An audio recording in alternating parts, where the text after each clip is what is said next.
Welcome everyone, my name is Farid Lale and I am a Master of Electrical Power Engineer and a PLC programmer. I have prepared training videos that cover industrial electrical and PLC programming step by step. In this video I will be discussing an important piece of equipment called the contactor, which is widely used in industrial electrical panels. You may have encountered it up close. A contactor is an electrical switching device that is primarily used to control the flow of electrical power in an electrical circuit. It is designed to handle high current loads and is commonly used in industrial and commercial applications. A contactor is built with three main parts: a coil, stationary contact, and moving contacts. When electricity flows through the coil, it creates a magnetic field that pulls the moving contacts toward the stationary contacts. This connection closes the circuit, allowing electricity to flow through it. A contactor consists of several key components. These include power contacts. These are heavy-duty contacts capable of carrying high currents. They are responsible for making or breaking the electrical connection to the load or power circuit. As you can see, these three terminals for input power contacts are labeled as L1, L2, and L3, or 1, 3, and 5. These terminals are used for connecting the input power supply, like this.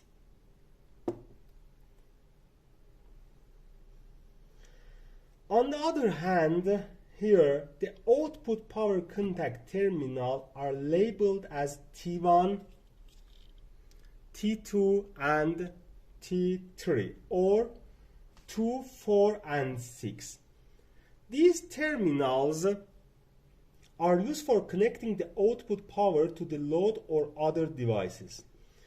Every contactor has a specific current rating or range. For instance, if the contactor is labeled with a rating of 12, like this, 12 amperes, it means that it is designed to handle a maximum current of 12 amperes under normal operating condition. If you need to pass a higher current, such as a 50 amperes, you would need to select a contactor with a higher current rating to ensure it can safely handle the increased load. In summary, it is important to choose a contactor that matches or exceeds the current requirement of the electrical load you intend to control. Selecting a contactor with a higher current rating than the load's requirement ensures proper operation and prevents overheating or damage to the contactor. Auxiliary contacts. These contacts are typically used for control purpose, allowing the contactor to be operated remotely or integrated into a control circuit. They can be either normally open, NO, or normally closed, NC. This contactor has two auxiliary contacts. These two terminals belong to the normally open contact, are labeled 13 and 14, NO, NO. And the other terminals, this one, belongs to the normally closed contacts, are labeled 21 and 22, NC. Coil. The coil is an electromagnetic component that generates a magnetic field when energized. It is responsible for physically closing or opening the power contacts when triggered, like this. The coil is typically controlled by a control signal from a switch, relay, or programmable logic controller. When selecting a contactor coil voltage, it depends on the available power supply and the specific requirement of the control system.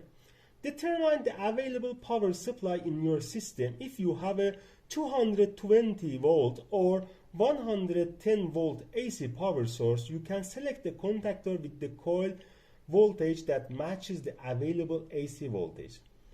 These two terminals here are for the coil power, and as you can see, it is written 220 volts and 50 Hertz.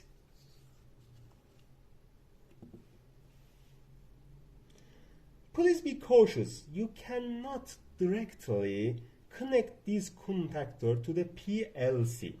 Instead, you need 24 volt DC relay between the PLC and the contactor, like this. When the PLC sends a command to the relay, it will be active and provide power to the contactor coil, allowing the contactor to operate. Contactors are commonly used in various applications such as a motor control, lighting control, heating and cooling system, and industrial machinery.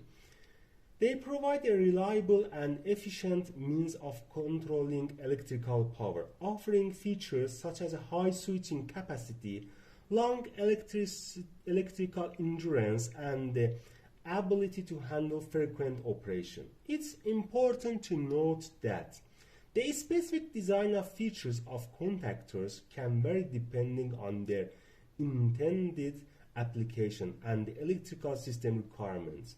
Therefore, it's always recommended to consult product specification and guidelines provided by manufacturers for detailed information on a particular contactor. Thanks.